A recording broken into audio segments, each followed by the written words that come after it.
Hey, What's up, guys? It's Tipp and Greg with the fedora today. Greg, what is up, man? You looking dapper, bro. Like, what eh, is up? my lovely wife said I need a signature look, so she bought me a fedora to wear on the show. I think she's actually trying to hide my gray hair that's coming in. Well, you know what? Look, the fedora. You even got the button down. You got a button open. I need you to close that button. I close one of them up for. We don't need to see all the chest hairs. I have chest hair. I don't know, Greg. No, but you look good, man. I love it. It looks like you Is that are. better? Oh, Are that you looks. happy now? No. Either way's fine, Greg. Yeah, I was just poking fun. But no, look, guys. It's Tipp. It's Greg. We're here for another week. It's week 11, guys. Playoffs are right around the corner, Greg. But, before we even talk about that, man, we're going to give a shout out to Carla and Marcus Grant last night for the Game Changers show. That was, I'll be honest, I wasn't there when the show was live because I was still at work. But I ended up watching it later that evening and then a little bit more of it today. And it was a phenomenal show. I love hearing Marcus Grant and his stories. My daughter Paula is visiting. She came in from Eastern Europe. She flew in from Eastern Europe, and wow. she spent Wednesday sick because of jet lag. I got up really early today, and she got up with me, and we watched it then. Wow. That's a good show. You're right. But Fantasy Football Unlimited, Dr. Kevin Burnett, you remember he interviewed me a little while ago? Well, he just interviewed JC. Oh, wow. And JC's came up today, and I watched it. I learned stuff about JC that I did not know. Well, I got a great interview. I got to listen to that one too. And guys, listen, the sports affiliation, we are doing it right. We are doing things in a positive manner. We're getting you your questions or sit starts, which we're about to get into. We're going to also talk about the Idjit call of the week. And I'll be honest with you guys, the Idjit call from last week was not made by myself. It was made by the Hall of Famer. He got both of them wrong. He got both of them wrong, guys. So we'll talk a little bit about that. And then after that, we'll talk a little bit about tonight's game, which is a really big, pivotal divisional game against the Commanders and Philadelphia Eagles. So that would be a fun game to watch tonight. But Greg, are you ready? I am. I was on Vince Asay's, I think that's how you pronounce his last name, his space. And we were talking about tonight's game quite a bit. Apparently there's some Redskins fans in there with him. And I'm not sure they liked what I had to say, but they didn't like it much when I said sit Jaden Daniels last week either. But I got to tell you, Jaden Daniels did not finish very well last week. Well, you know what, Greg, since you're on a roll with the questions, not on the Idjit calls, but on the questions, we're going to let you get question number one. And question number one comes from Eli. Eli wants to know, he has to start two of these players. And the players are Terry McLaurin, Cooper Kupp, and Devontae Adams. What are your thoughts on that one? I've got to find it because I have the wrong sheet up, apparently. I've got to go back to my 4 p.m. and bring it up because I wrote notes about it. No, that's Jose. That's the old one. Yeah, that was last back into my inbox. Well, you know what? Since you're looking for it, I'll go ahead and answer this one first. And for me, I think you have to go Cooper Kupp first and foremost. Like last week, what he did and what he's going to continue to do as long as he's healthy and in this offense, he's still going to be Cooper Kupp. Now, he may not give you the blow-up weeks or the touchdowns. You do have Puka Nacua over there as well, but I'm still going with Cooper Kupp on this one. The other one is a little tricky because you have Terry McLaurin, who's going against a really good Philadelphia Eagles secondary, or a secondary who hasn't been giving up a ton of yards and points to wide receivers. But it's almost like you know that this game, or you think that this game should be one of those shootout type potential games, right? I don't know. I don't know. A lot of people are thinking that way. I think I'm going to go Terry McLaurin on this because, look, Devontae Adams last week, he had 13 targets. That game that they played in Arizona was just craptacular, to say the least. It was terrible. I don't know what they were doing on the offensive side. They weren't running the ball. They were trying to force the ball, obviously, to Devontae Adams, giving him over 13 targets. But I didn't see anything. He had about a 45% catch rate out of those passes. I think he caught 6 of those. I just don't trust this Jets offense right now. I don't trust the team. They're in shambles. It looks like they're about to just tank it in. And that could be something that they do. So I'm going to go Terry McLaurin on this one and Cooper Kupp. I looked at this closely, and I used the football database that does, and I search for fantasy points allowed to, and their numbers for receivers, I think, are off. I didn't check them. But basically, they said that Philadelphia is allowing 18 points to receivers per week. Now, I think if I go look, that's going to be off. If you do a total for all receivers, it's more than 18 points. Because I would guess there's at least 18 receptions to receivers against Philadelphia each week. But it said Philadelphia and New England had the same pass defense, and Indianapolis was only 1.5 points different. And I think that's off, so I'm not trusting that. What I do trust is Kupp is averaging over the last 3 games 18.4 points per game. McLaurin is averaging 15.2, and Adams just 13.1. Now, on any given Sunday, any of these 3 could explode. Right. But in light of the similarity of the defensive opposition, I'm going to rank them just like you did: Kupp, McLaurin, and then Adams. Yeah, it's really tough because I want to pick Adams. I'm a Devontae Adams fan. I really, really, really want to pick him, but it's just this whole offense. I don't trust Rodgers. I don't trust Aaron Rodgers. I feel like at any moment Aaron Rodgers can go and say, you know what, I'm just going to go ahead and hang it up. And I put a post out there last week when they had this dud of a game. And I said, is Aaron Rodgers, is he going to retire? Is he going to play one more year? Or do you not really care what he does? And a lot of people don't care what he does. But he wants that check. He wants that money. Last check, yeah. But you have to, I don't know. I feel like the Jets would come at his call again. They would do what they need to do. And it just would be a situation that, yes, he does want to get paid. But does he have the heart in it anymore? It looks like right now he's starting to lose. He does. No, I don't think he does. lose a little bit of that. They've given him everything he's asked for. It's not like they don't have a valid running game. They've got 2 good running backs in Breece Hall and Braylon Allen, and they still can't get it done. They can't get it done. And we talked about this. It seems like we talk about this every week. And every time I'm on Spaces or on these shows or anything, I'm always talking about the pass attempts that the Jets don't give their their running backs, or that they don't give them any rushing attempts. And it's mind-boggling to me that you have Breece Hall and you've got Braylon Allen, 2 guys who are volume-based running backs who can, Breece Hall is one of the premium. That was the legit call for us last week. And look, I thought sure between the 2 of them they would get at least, well, not just the 2 of them.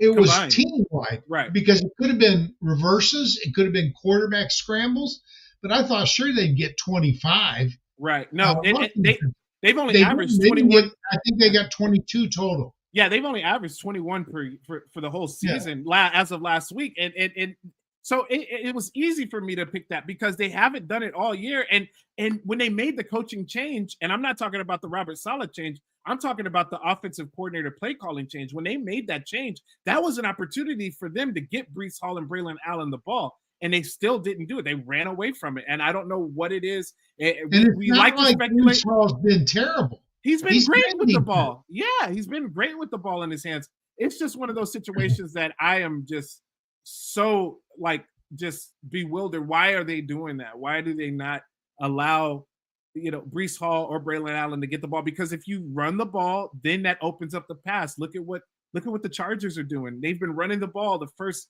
several weeks of the season, and now their offense is starting to open up. And Justin Herbert, who I believe we'll talk about a little bit later, he is actually doing really well here as of late. So we're going to go to number 2. You got the show list up now? You got it? I do have it up, yes. All right. Do you want me to ask the question? Yeah, you go ahead and ask the question. All right. David Segura He wants to know Deebo Samuel versus Seattle or George Pickens versus Baltimore. What say you, my friend? Yeah, I'm gonna go George Pickens on this one. I really like what they got going on over there with Pittsburgh. And one other thing I'll also say is, look, you said it. I believe it was you on the space that was saying it. George Pickens is one of the best players when it comes to contested pass catches. And when you have a guy like that, when you have a guy like Russell Wilson who wants to throw the ball, wants to get the ball down deep, George Pickens is a guy who's going to flourish from that. Now, there is this, okay, look, you got Mike Williams there. Mike Williams caught one pass last week. It was for a 31-yard touchdown. But you have that trust that George Pickens and Russell Wilson have been working on all season long and continue to work on. One other thing I'll say, too, is Baltimore. The Baltimore defense, we saw what Jamar Chase did to Baltimore's defense last week. I'm not sitting here saying that George Pickens will do that to Baltimore's defense. But I just think that this is more of a potential for George Pickens to get loose, get down the field from one of those moon balls that Russell Wilson throws. Now, I do like Deebo Samuel against Seattle. He has got a good track record against them as well. I just feel like, look, you got Ricky Pearsall now coming up. You also have George Kittle. You also have Christian McCaffrey. Christian McCaffrey is back. He's going to be taking those touches away from Deebo that he wasn't getting as many as he's had in the last few seasons. But with me, Deebo Samuel is one of those guys. He's an alpha. He's a hybrid guy, so he can do it all. So when you bring Christian McCaffrey back in, now we saw last week they made it a point to get Christian McCaffrey involved, and that unfortunately takes away from people like Deebo Samuel. So that's why I'm going George Pickens on this one. I think Christian takes away from Kittle more than Samuel, just because of where he runs his routes. That said, Seattle sucks on defense. I mean, they're really bad. But Baltimore sucks more. They're allowing more than 8 points per game more than Seattle. And this is against receivers, over 8 points per game more than Seattle. Yeah. Samuel, the last 3 games, has averaged 12.9 points, and that's slightly better per game than Pickens, who's at 12.6. So offensively, the two are pretty equal. Yeah. But defensively, Baltimore's way worse than Seattle, and Seattle sucks. So yeah. I agree with you. I'm going with Pickens in this one. Well, don't worry, everybody. We're not going to agree this whole show because we got the Idjit call of the week coming, or 3 Idjit calls of the week coming up. And I have a feeling that we're going to disagree on a couple of those. So since you already told me you're disagreeing with me, I know we're going to.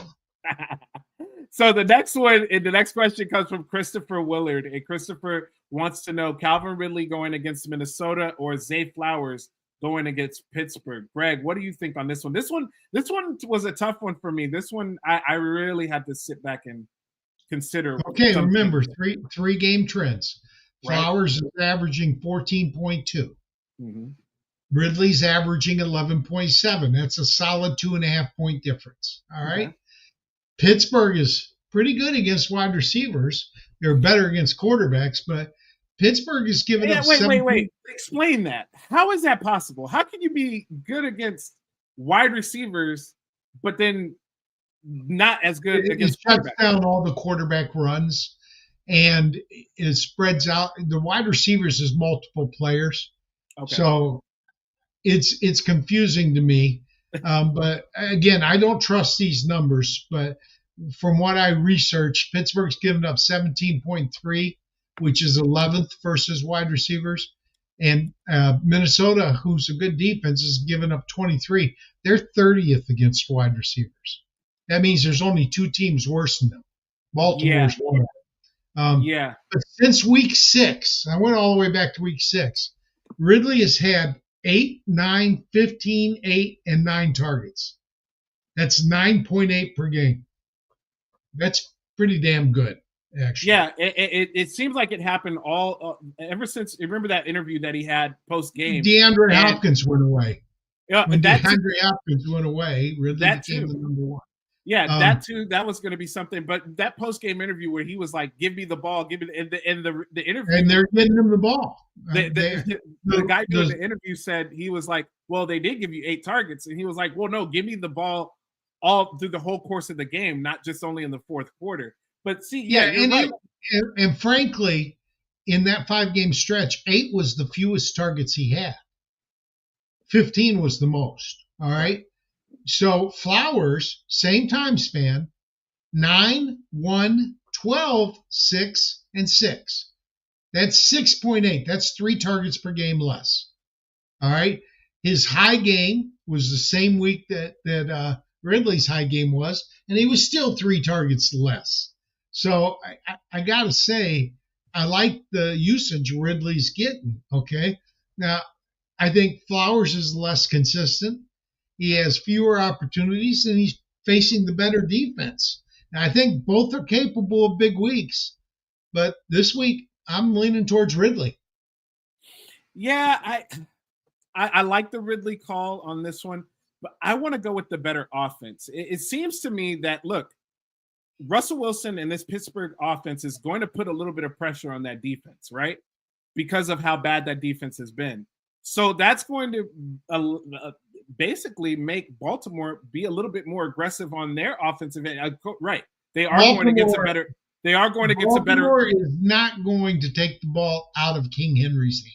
They won't do that. They won't. But if they're going to need to keep scoring, that just gives more opportunity for Flowers this week. That's my thing. So I think that Flowers is the safer play. But if you're going to go like stealing play, you want to go high on that there really is that play. But I think the safer play for me would be Zay Flowers in that matchup against the Steelers.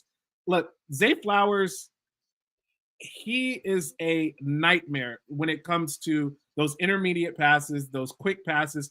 He can get down the field too, but they utilize Rashad Bateman. Shout out to you, JC. They utilize Rashad Bateman for that. That is their downfield threat. But I like. And eventually, they're going to start using Deontay Johnson. Do you think so, Greg? I think he's better than both of those other receivers talent-wise. I think right now it's a confidence issue. Lamar has confidence in Bateman and in Flowers to be where he expects them to be. Okay. He will develop that over time, but it's the third week. I'm guessing we only saw 2 targets last week for Deontay? Yes. And one of them, he fell down. If he hadn't fallen down, that was going to be a long, long play because he had done a scramble drill. He'd run his route and then stopped and was coming back across the field when he stumbled. If he stays up, there's nobody behind him. Okay, so yes, the safeties could come from across the field to catch him, but it would have been a 30, 40-yard reception. Let me ask you this, Greg. Do you feel like, because this is what my thought process is with Deontay Johnson, because fantasy, you got to remember, fantasy football season ends on week 17, week 18, depending on when your playoffs go. 16 or 17. I feel most teams don't play week 18. It could be, well, it just depends on however I've been in some leagues where they do go 18. I've been in some leagues where it goes 17. But typically, right, you said 16, 17, and 18 or somewhere around you're closing out. But the thing is this, my question is, do you feel like Deontay Johnson can be more of a factor in the actual NFL playoffs for the Ravens as opposed to right now?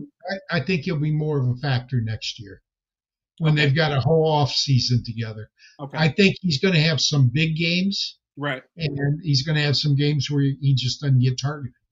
Yeah, and that was my second part to that was one of the reasons why I put a post out there a couple of days ago about players to get off my team. I kind of want to do that, a couple of times out of the year because I want to, first of all, tell people you don't necessarily drop this player, but you get them off your team if you trade them.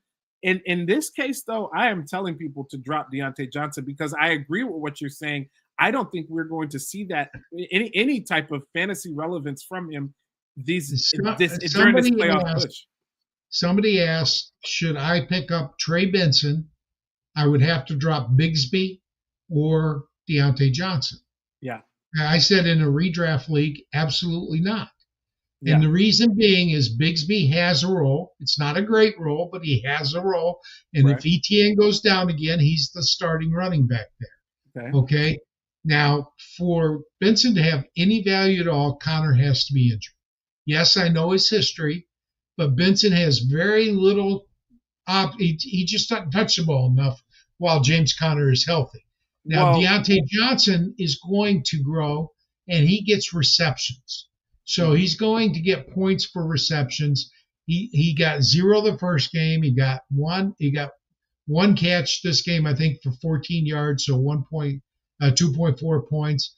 I think, and again, had he not slipped, I think he had a 40-yard reception, which, that gives him 6 or 7 points for the game.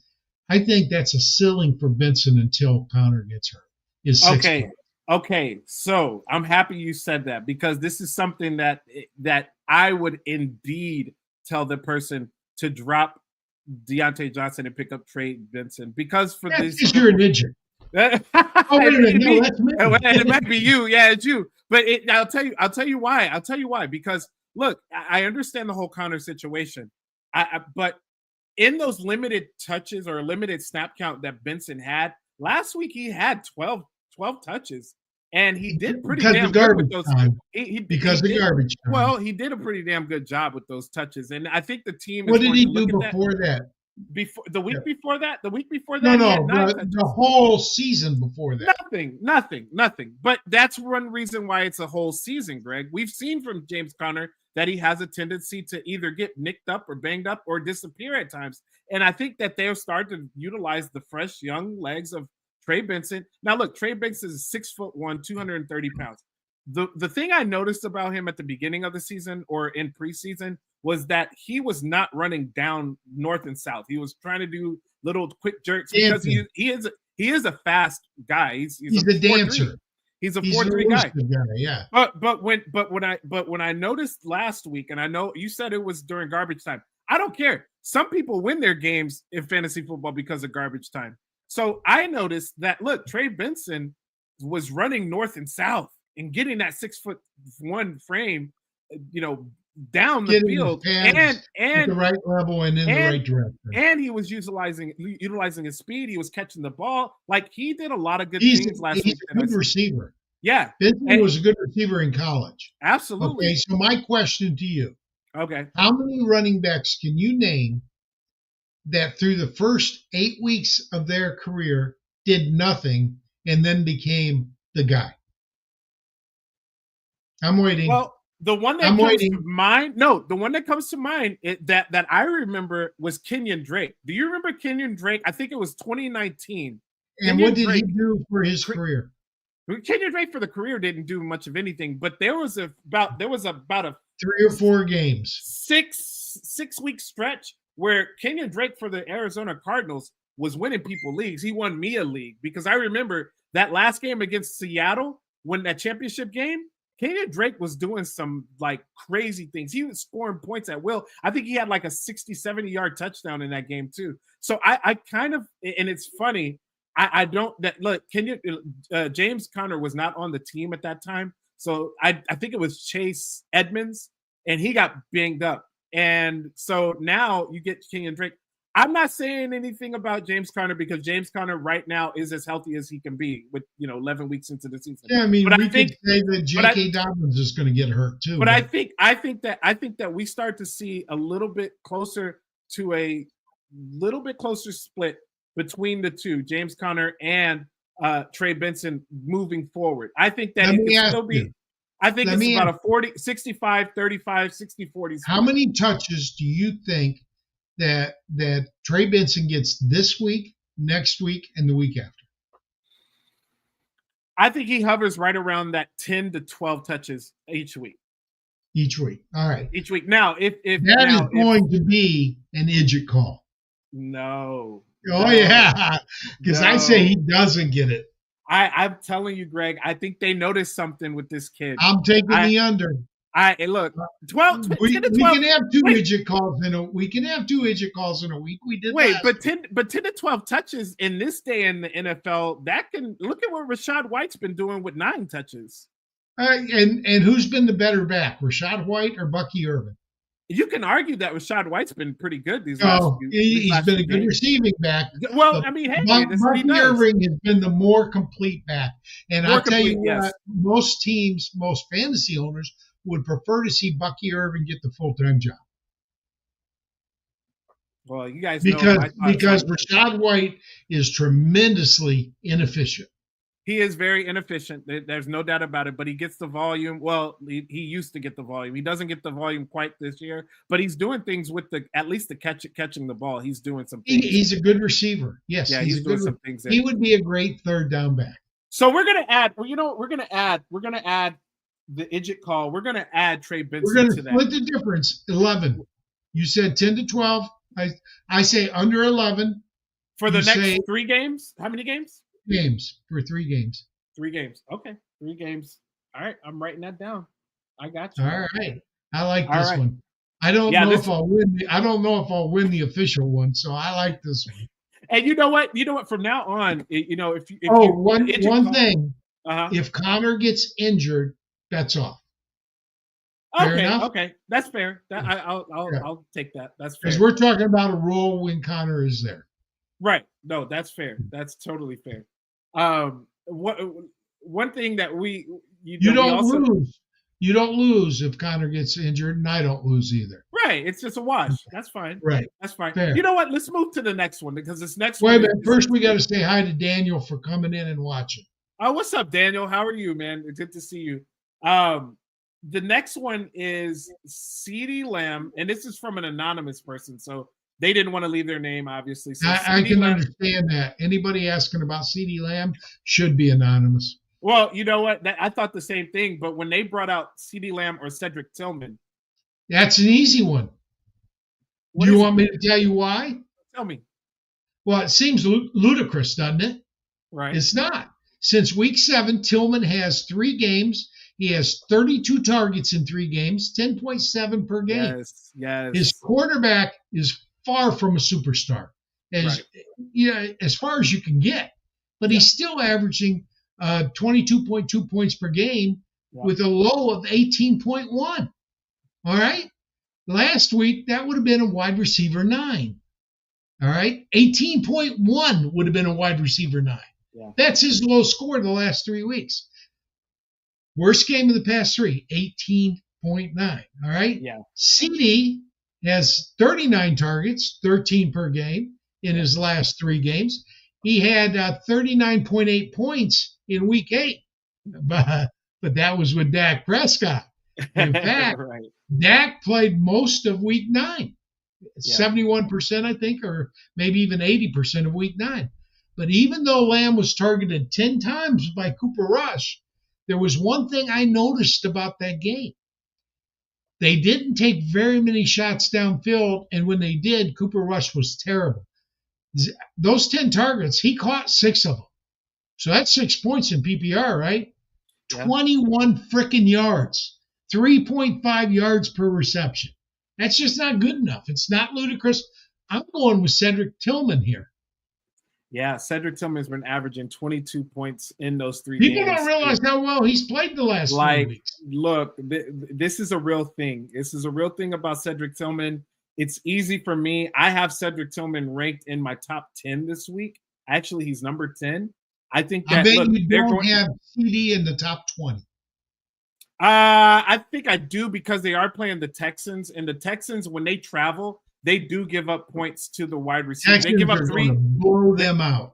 I think so too. But the one thing is that the Texans do give up points, give up touchdowns. They give up 3 passing touchdowns per game. I think it comes to an end this week when they're away. Give up 3 to Cooper Rush. I'm sorry. But exactly. That's what I don't think. I think it ends this week. I think that CeeDee Lamb still has a nice game. I think he has a productive game. I think that he still gets, because he's going to be heavily targeted.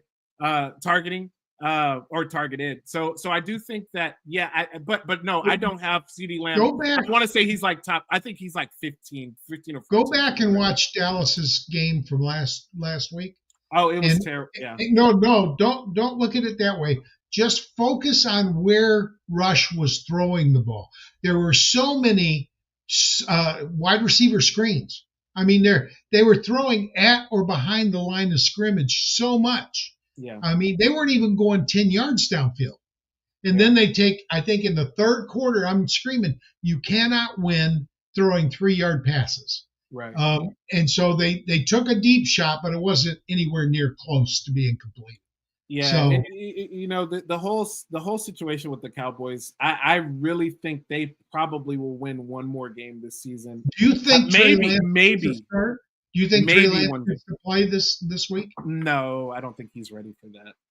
I mean, the only reason I could see Trey Lance playing would be is if there was an injury to Cooper. I think that the Cowboys are looking at it like this season is done. They like I said, I think that they could probably win one game, and that's if because look, they play the Carolina Panthers, but the Carolina Panthers have been playing pretty well as of late. So look, if the Dallas Cowboys lose out, which I'm pretty sure they'll be okay with doing that because that can give them some solid players next year possibly. So we'll see what happens with it, but I think that now look, Trey Lance can come in there and just crap the bed as well. Sure. He can, and he's shown because he's played in the past that he's more rush than he is pass. Yeah. But that said, Cooper Rush is not Rush. He can't run the ball. All right. Yeah. I think if they get down by 3 scores, you're going to see Trey Lance this week because they want to see what they have in him. They need to know, do they need to completely rebuild their quarterback room? Yes, Dak will be back next year. Right. But if Trey Lance and Cooper Rush are as bad as Cooper looked this past week, they need to get somebody better in there. And one other thing too, I want to just point out. I was on the show with Jake Seeley earlier this week, and he said, "Look, everybody was saying Cooper Rush, and I kind of agreed with what Jake Seeley said because." Cooper Rush, that the last time he took over for Dak Prescott, that team was completely different. They had a pretty good run game. They had a really good offensive line. This is bad. This is a bad football team on all fronts. And it's one of those situations where you just want to avoid. So again, Cedric Tillman is the play here. And then not only that, you got Jameis Winston returning back to New Orleans. I know that he didn't have a flashy big time career there, but it is something that he's a passionate guy. I feel like you got to look at the pregame speech that he throws out there. And he might be talking about eating some W's there in the Superdome. But it will be a fun thing to look at. We've got a question in the chat, Tip. Well, what is it? Brando wants to know, should I take a flyer on CJ Stroud this week against the Cowboys? I'm going to give a partial answer, then I'll get yours. Who else? Who's your other quarterbacks, Brando? Because that matters. Okay. Yes, I like CJ this week against the Cowboys, but I'm not going to put him in over Patrick Mahomes. All right. I'm not going to put him in over, say, Lamar Jackson. Oh yeah. So it depends on who your other quarterbacks are. Let's play tell a game. Us who your other quarterback is. Let's play a game while he tells us. Let's play a game, Greg. So you said you would. So CJ Stroud. Would you play CJ Stroud or Bo Nix this week? If Nico is back, CJ. Okay. CJ Stroud or Justin Herbert? I'm going to assume Nico's back. I think so too. But last week I thought he would have been back. But hey. But that's why I'm assuming he will be this week because he had an extra week. So CJ and who now? CJ Stroud or Justin Herbert. That's tougher for me because I like Herbert this week. I like Herbert too. I would go with Herbert this week. Right. Did Brando, did he answer who he has in there? Because if you don't have, if you look, Brando, if you don't have any other options, CJ Stroud, I think will have a decent game. I think that he bounces back pretty well. CJ Stroud. Oh, he's got Kyler and Lamar. I play Lamar. So yeah, Lamar Jackson's the answer. Yep, Lamar Jackson. Kyler's on a bye. Lamar Jackson's your starter. And even if Kyler wasn't on a bye, I would probably play CJ over Kyler this week. Because Dallas is that bad. I think the worry is that they jump out to a big lead like they did against Detroit, and then they lock it down. Now, I hope that they've learned from that. You don't shut it down. Dan Campbell mentioned that because he got, you know who Chris Christie is? the former governor of New Jersey. Oh, of New Jersey. Yeah. Okay. Okay. He called. We're not gonna get political, are we? Because I don't want to get political. No. Okay. This is football. He called Detroit's coach Campbell bad names for running up the score against the Cowboys. Oh, I remember that. I saw Campbell's response today, and he basically said early in his career he had gotten up on Green Bay and he had strolled it down. He says the problem with that is Green Bay scored twice, 2 touchdowns, and all of a sudden it's a game again, and you can't just pick it back up and bring the starters back in that you've taken out. You bring them back in, they don't have the same edge. He said it's really tough to know when to lock it down. And I think that who's the coach for the linebacker for Houston? I think he learned that. You don't, D'Amico, you don't shut it down. It's their job to stop you. If you win by 40, you win by 40. It's the other team's job to stop you, not your job to slow down. I agree totally. Yes. I agree totally with Coach Campbell. You don't. So, he said it's tough. I mean, you want to get your backup some playing time and stuff like that, but it's game situation and time left, and you got to look at what the other team is capable of when you do that. I love it. I love the old school. I don't think D'Amico shuts it down against Dallas because he saw what happened when he did against Detroit. Yeah, and there's also a little rivalry there. Those two teams in Texas, and it's a little bit of a rivalry. But that's a great call, Greg, because I'm of the mindset, because I'm not as old as you are, but I'm of the mindset I was kind of raised around that same time where people were like, man, if you want to stop somebody, then you got to do what you got to do to stop them. And if you're not going to do what you got to do to stop them, well, we're going to keep doing what we're doing to it's not win. Like they were now. The coach, the offensive coordinator for Detroit. Ben Johnson, yeah. He does call trick plays. Oh, and he didn't need to call those late in that game. But he was trying to get his offensive tackles a touchdown. Yeah. All right. He was trying to reward the guys that do all the grunt work. Yeah. So he did call 2 plays that I don't think he needed to call. One was a pass to Vinay Sewell that was incomplete, and one was a run to Taylor Decker. Now Decker didn't score, but he came close. Right. But you don't tell people not to try. Right. And you certainly don't take out your starters until you're sure you got the game locked away. And I'm sorry, Dallas is a professional team. If they can't stop Houston, then that's just too bad. Yeah, no, I agree with that. All right, let's get to our last question. It is also from an anonymous viewer, I guess somebody who DM'd Greg in this case. They said, need a quarterback since Baker Mayfield is on bye. So he has Justin Herbert, Bo Nix, and Russell Wilson. Who are you starting out of those 3? Okay, so I think this is the best question we got today, including the questions we're going to do tonight at 6. Yeah. Justin Herbert, last 3 games, 22.8 points per game. Run first has given way to a balanced offense. Yeah. All right. Bo Nix, 20.7 points per game. Russell Wilson, 25.6. All right. No, excuse me. This is what these defenses are giving up. Right. Cincinnati defense giving up 22.8. Atlanta defense giving up 20.7. And Baltimore's giving up 25.6. So Wilson has the easiest matchup, followed by Herbert and then Nix. This is what the quarterbacks have done in the last 3 weeks. Herbert's averaged 21.1. 248 passing yards, 5 touchdowns, no interceptions. All right. Nix, 21.2, 241, 5 touchdowns, 1 interception. Wilson, 18.9, 246, 5 touchdowns, 1 interception.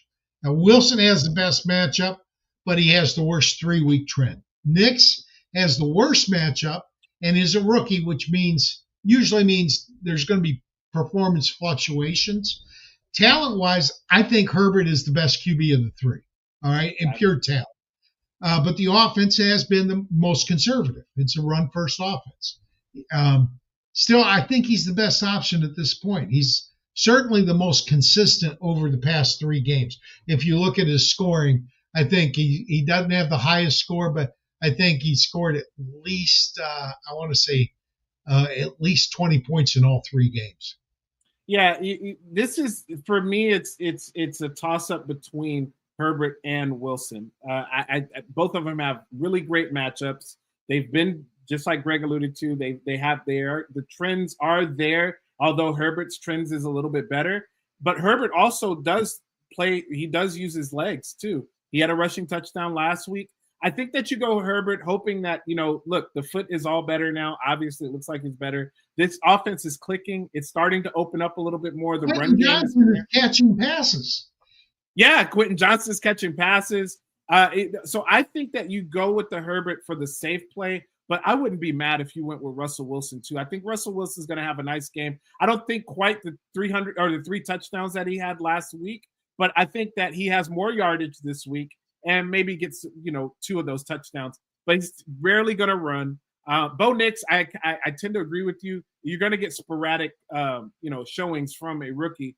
I like the matchup against the Falcons because the Falcons are Falcons are dead last as far as applying pressure to the quarterbacks and getting They might be, but they're actually very good at allowing. They're middle of the road in quarterback points allowed. They're much better than Cincinnati or Baltimore. Their back end is just that good, like their secondary, but they're just not applying enough pressure. They only average 1 sack per season, so that's their MO. They might be getting per game. They might be getting a little bit of pressure, but they're not coming home with that. And sometimes if you're a quarterback, especially a running quarterback like Bo Nix can run, it does favor him in that aspect. But I do agree with you as far as the Atlanta Falcons. Their back and their secondary has been really good for the most part of the season. And so I think it's either Herbert or Wilson. I wouldn't be mad, but I'm going to go a little bit for the upside and go with Herbert on that one. So I think go with it. Brando has a follow-up question. Yes, I think that Quentin Johnston could be a good flex option. The key will be he's a good deep receiver. His problem was he was dropping too many balls. And he seems to be catching the ball. He's got good speed. He's got good size. And if I think I looked, and I think that Herbert has averaged 30 to 35 passes per game the last 3 weeks. So if Herbert's getting over 30 passes, you can believe that Quentin Johnston is going to be targeted 8 to 12 times. Not bad for a run-first team, huh? and you're going to get Ladd McConkey's going to get some targets too. Yeah. But frankly, the running backs aren't really being used that much in the passing game there. Yeah.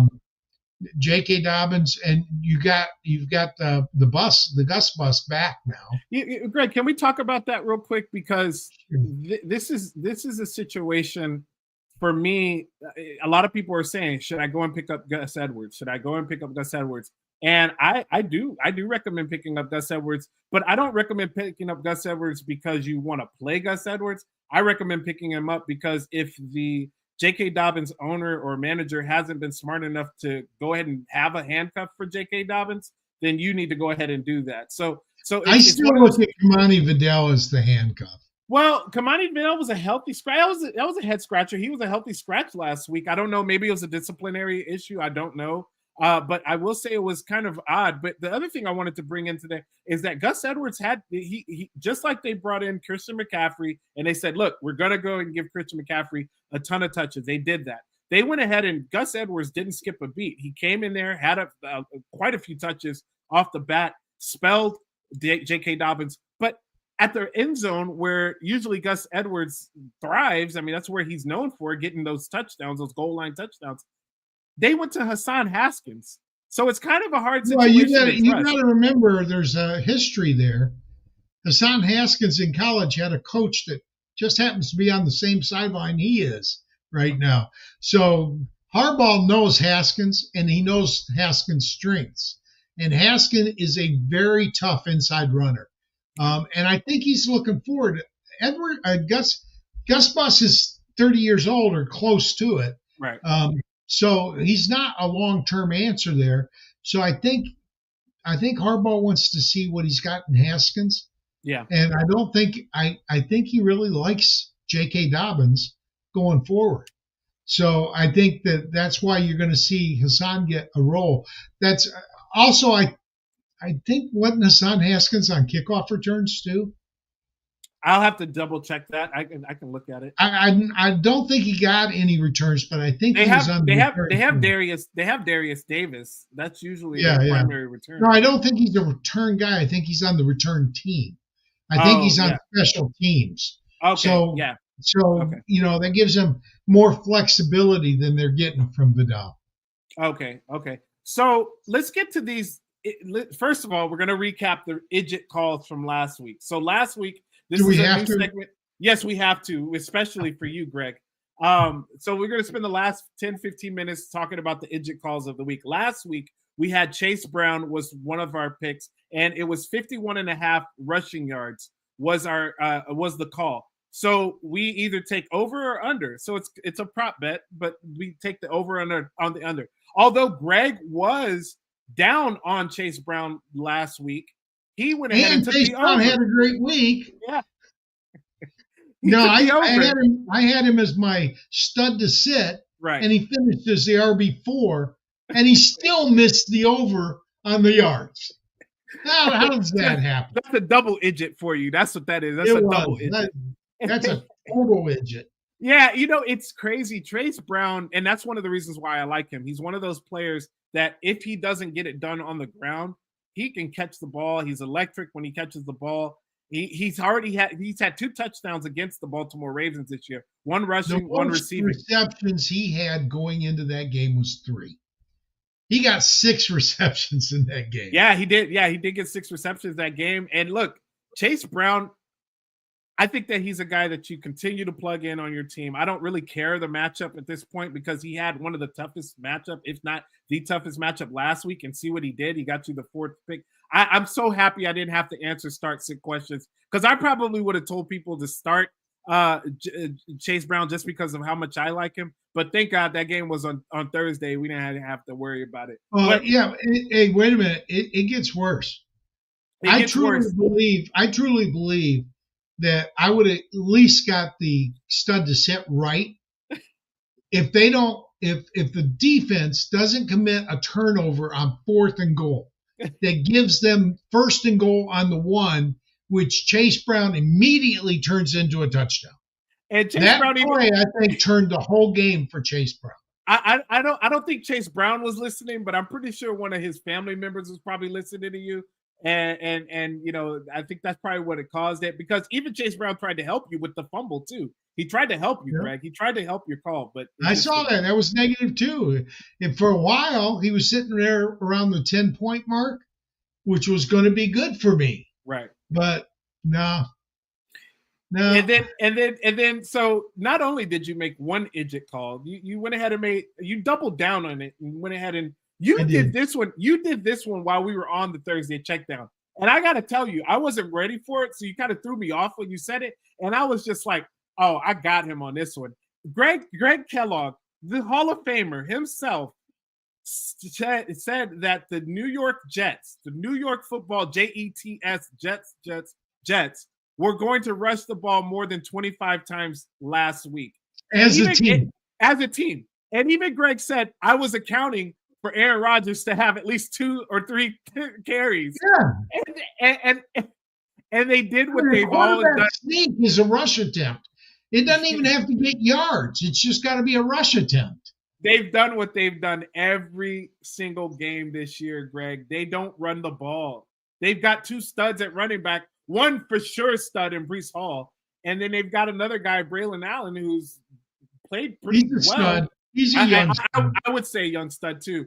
But they've got 2 of these young studs in this game, and they are not running the ball with them. They're running the ball 21 times a game. Come on, guys. Like what else needs to be done? And I don't know what they're afraid of. I don't know. It could also staple from Aaron Rodgers, but it doesn't matter. It's bad. We need to get to this week's because Brando's got another question. Oh, okay. Go ahead. Let Brando ask. What does he have? Okay, he wants to know, have we covered some of the studs in tonight's game? No, so Brando, what we'll do is we'll talk about our stud to sit and our player to put in or put me in, coach. That's going to be on the next show, which will be an hour and 10 minutes from right now. He's just talking about tonight's game. Oh, just tonight's game? We haven't talked about any of the studs, Brando. I mean, look, you're playing Saquon. You're playing both quarterbacks if you have them. You're playing Terry McLaurin, although I do think we're going to talk about Terry McLaurin here in a second. You're playing A.J. Brown. You're playing A.J. Brown, Devonta Smith, Dallas Goedert, maybe. I might not be playing Devonta Smith. Dallas Goedert, he was limited in practice this week, but he was limited all last week too, and he still had a decent game. One stud, or I guess you could say he'd be a stud, would be Brian Robinson. I'm a little leery on Brian Robinson this week. I want to see one game. I want to see one game, but now they're now you got Brian Robinson, you got Austin Eckler, who did really well last week, and you also have McNichols as well, Jeremy McNichols. So now you got a three-headed little monster situation that you're dealing with, and you got B-Rob coming back from an injury. I want to see 1 week on how this all accumulates, how this works out. So I'm willing to wait 1 week. But we have our idiot calls for this week, and we got 3 players that we're going to talk about. The first one is Terry McLaurin, 61.5 receiving yards. Greg, what say you? Over. Why? Because he's scary. He's scary Terry. I think that last week Pittsburgh embarrassed Jaden Daniels. I want to say McDaniels for some reason. Jaden Daniels. I think Jaden bounces back and has a decent game. I do think that this could be a very entertaining game that is high scoring. Yeah, I agree with you on that. I think that if it's high scoring, McLaurin is going to get his. I'm going to take the slight under on this one, though, because I think that this Philadelphia Eagles defense, who's been playing really well against the pass, I think that they're going to be seen and keen on him. And I think that they're going to be making sure that Terry McLaurin doesn't let the other guys beat him. Like the Ravens keyed in on Jamar Chase last week? Is that no, I didn't know. I knew that wasn't going to happen. No. But I think he comes close to it, but I think he goes right under. Is going to have a good game. I didn't know they would be stupid enough not to put a safety on top of him every single play. Crazy. That's mind-boggling. So you say over, I say under. Although I think it's really close, but I'm going to take the under on this one. You don't feel good about this under, do you? I don't, but I'm gonna stick with my guns because you're doing it because I went over first. First, yeah, we got it. But no, I truly believe that this Philadelphia Eagles defense is going to key in on him. They're gonna stop Terry McLaurin. The defense has been good on the run and the pass too. So I feel like this is Jaden Daniels. Just if it's going to be a high scoring game like you think, I think Jaden Daniels is going to show us why he is a superstar this evening. Yeah. That's the one thing now. The next one is Josh Allen, 33.5 rushing yards. This is the one I don't feel good about. I went over again. Oh, and by the way, Brando, 6 p.m. Central.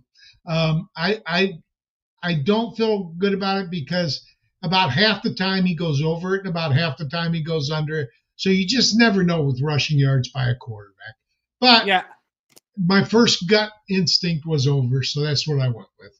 I think this one I agree with you on. I think that they really want to slow down the Chiefs.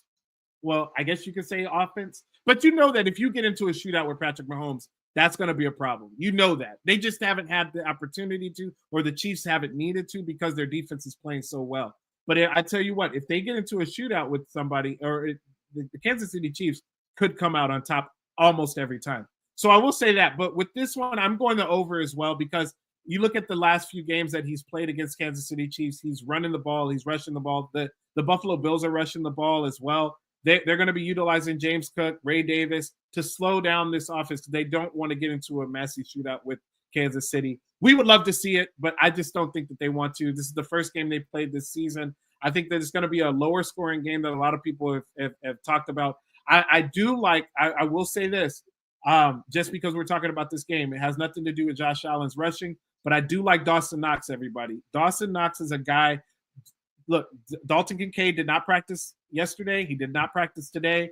Tomorrow is a big day. If he does not practice at least in a limited fashion tomorrow, he is not playing this week. And Dawson Knox is the play right there. That is a guy that a DFS, if you are if you have tight ends like Trey McBride's on a bye week this week, this is a guy that Dawson Knox I think will be a great 1 week filler for you going against a Kansas City Chiefs team that gives up a ton of points to the tight end position. So I will say that, but Josh Allen, I think he goes on the over. Let's go to the next one because I think the next one, we're going to disagree on this one. And I have a really crazy reason why, but Greg,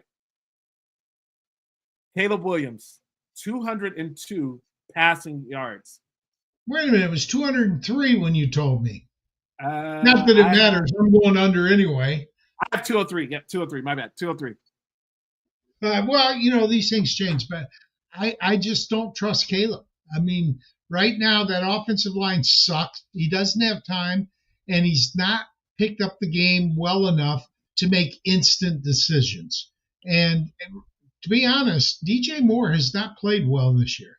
Yeah. So I'm going under. Greg, did you see the play? It was a lot. It was out there a lot in social media. So one of my co-hosts that I do with 32-bit, his name is Natter. He actually showed me this clip of DJ Moore. I think they were playing against Arizona. DJ Moore was going on an out route, and Caleb Williams missed him. He kind of acts like he's got, or maybe he had a tweak or something in his ankle or leg, and then he goes straight to the sideline. And during the play is still going on. He goes straight to the sideline and sits down on the bench. Did you see that play? I heard about it. And I heard that some of the veterans were not real pleased with Mr. Williams. Yeah, it's not good over there, right? And why do you think he's going over? This is the reason why I think he's going to go over this week. I don't think it's going to be by a lot. I don't think it's going to be like 300 passing yards. I think 220, 230 is something that we can see this week. This is the reason why. They're playing in Green Bay, right? I know they're playing Green Bay, and I know Green Bay has a good defense. But sometimes when you have philosophy changes, like for instance, you saw the situation in New Orleans last week. You had a philosophy change. Do I think that's going to be sustainable? No, I don't. But sometimes when you have a philosophy change, sometimes when you have an interim play caller or coach come in, they're sometimes playing for their next career move, or their resume building. They're doing something like that. And I feel like the coordinator that they let go in Shane Waldron, that brings up a new play caller. Maybe he's up and coming. I have to look and see. I'll look and research a little bit more about that play caller. But this could be a thing where sometimes in the middle of the season where you have coaching changes like that, it kind of gives a little bit of a boost to the team, a little bit of boost for the morale. Maybe, yes, I do agree that, like you said, they're not happy with Caleb Williams, but maybe sometimes you need to hear a new voice, and Caleb Williams needs to hear a new voice. Instill some more of that confidence that Caleb Williams already has, but instill some more of that confidence in him. The offensive line is in shambles. They're going to have to keep up with Green Bay because Green Bay is coming off of a bye week. Jordan Love should be a lot healthier than he's been the last couple of weeks, especially with that groin injury. But I will say this. I think that this is just totally a situation where this is just a philosophy change. And sometimes when those things happen in football or in sports or in life in period, you have a rejuvenation process. And I think that that's what's going to happen with the Chicago Bears offense this week. Again, I don't think it's sustainable, but they can't be as bad as they've been. The last 3 games, they've been only scoring 9 points per game. They can't be any worse. They actually can be. That offensive line is really bad. It's bad, but I mean he has shown flashes that Caleb Williams has enough wherewithal. He has the legs enough to go ahead and scramble to get himself out of those those high pressure situations, you just can't have the team quit on you. Like the guys, and that's one thing that I think that they need. But a lot of them think he quit on them. Yeah. I think, like I said, it's going to be a small over, but I am going to go the over on Caleb Williams. I think we see a different Chicago Bears team see. this week.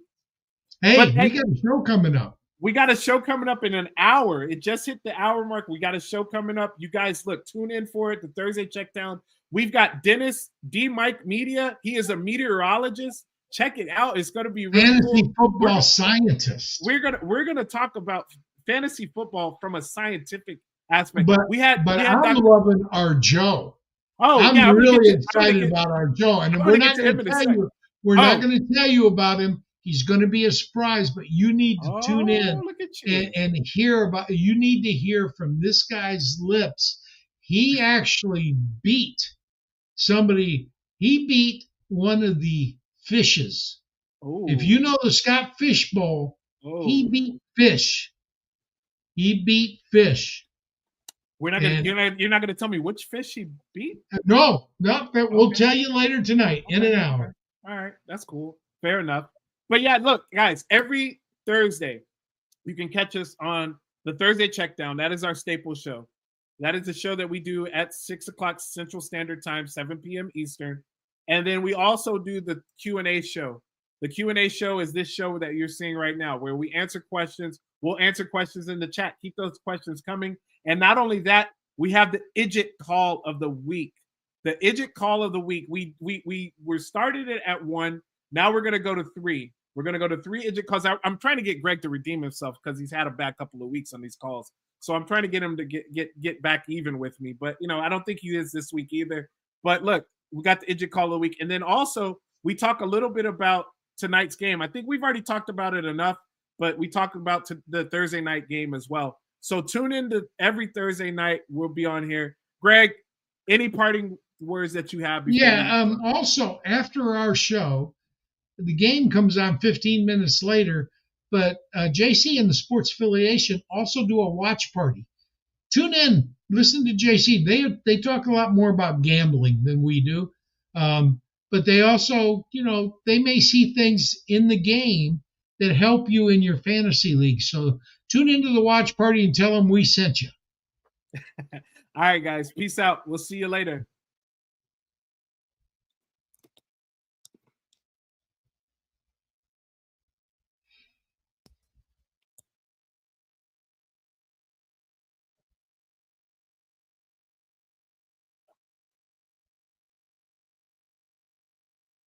I know I'm not supposed to talk here, but I hate dead air. We're waiting on Tipp to figure out how to.